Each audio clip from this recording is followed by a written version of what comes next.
There's this beautiful theory about how people manage time, and Stephen Covey, who's written quite a few books, and one of his famous books is named as 7 Habits of Highly Effective People.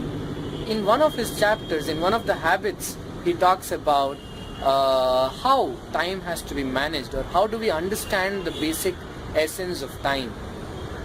What he essentially does is he creates a bigger box with 4 quadrants, and vertically he names that as important and not important, and on top he writes urgent, not urgent. Let's first try and understand what is the meaning of important and the opposite of it.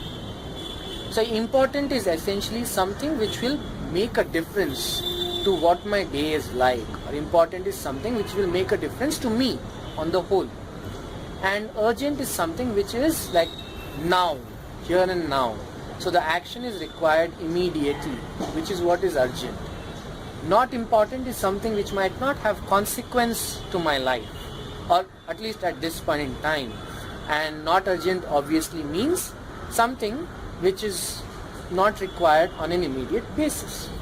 So what Stephen Covey does is he creates this quadrant system. I will repeat, there is important, not important, urgent, not urgent, and he creates 4 quadrants. He names them as Q1, Q2, Q3, Q4. Q1 stands for important and urgent.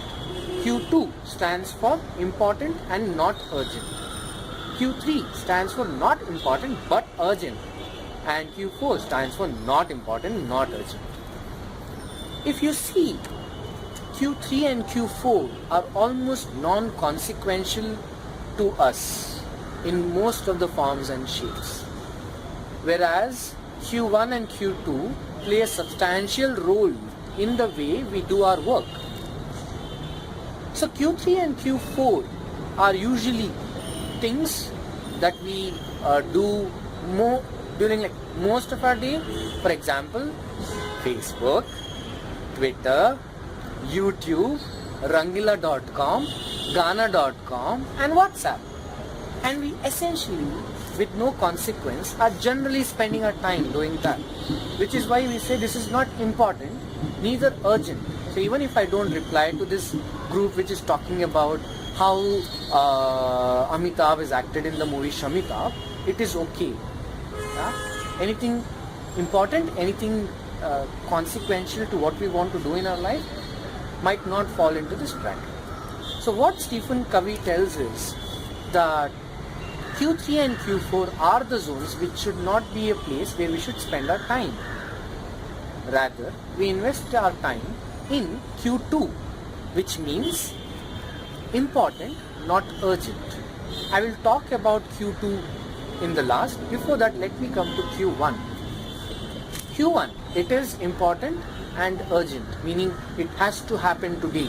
It is very important and it is consequential to what I want to do. And it is urgent as well, meaning it has to happen now and here and immediately. So that shows the importance of what Q1 means. Let's take 2-3 examples. For example, I am an engineering student and tomorrow are my practicals, the last practicals class. Fortunately or unfortunately, we haven't finished our records, which is a typical scenario. So I start writing my record the previous night after dinner. So I start doing that, slog the whole night, finish the record.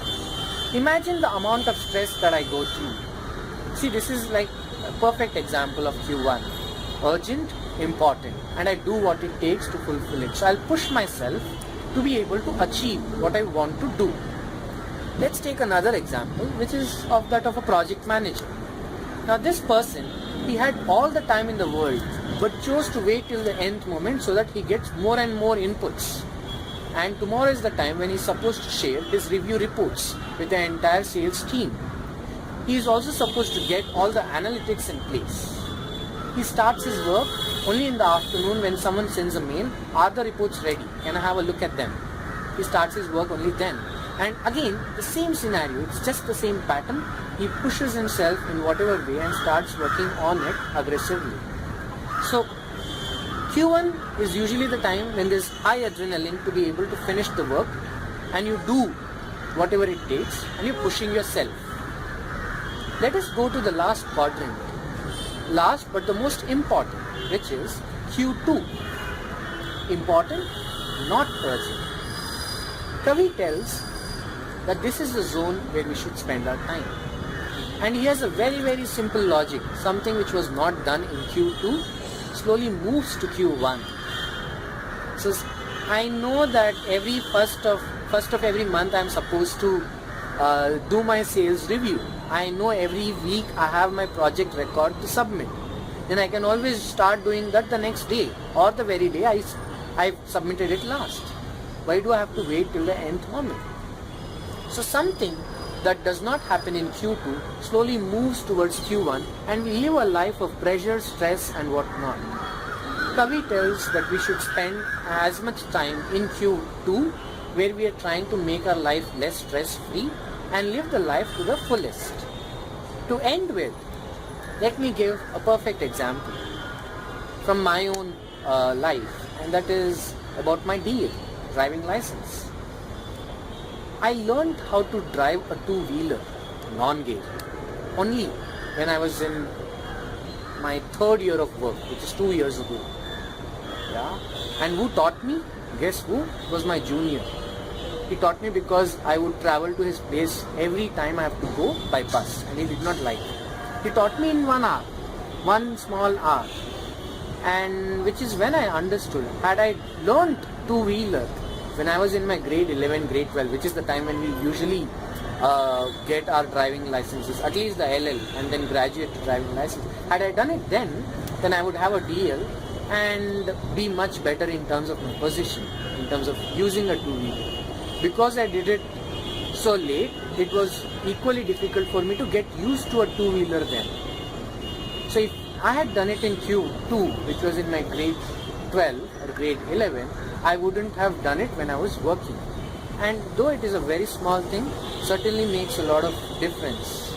This is just a small example to share how Q2 moves to Q1 over a period of time, and how we spend a life of Q1, whereas we are supposed to be spending a life of Q2. Please list down a few Q2 moments and Q1 moments and share with us to understand where do we spend our time the most and how we can better it every time we make the list. Thank you.